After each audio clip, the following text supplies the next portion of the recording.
ఎవరూ తానును తాను మోసం చేసుకోకూడదు. మీలో ఎవరైనను ఈ లోకం ముందు తాను జ్ఞానిని అనుకుంటే జ్ఞాని అగునట్లు మూర్ఖుడు కావలను.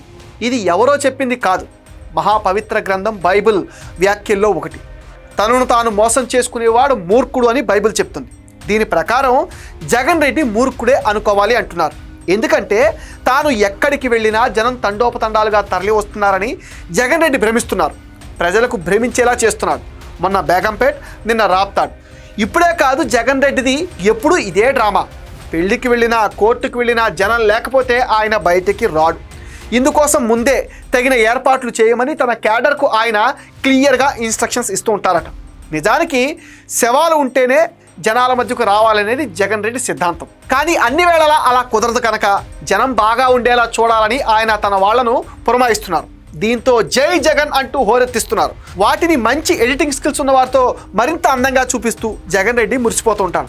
నిజంగా జగన్ రెడ్డిని అంతలా జనం కోరుకుంటే 11 సీట్లకు ఎందుకు పరిమితం చేస్తారు?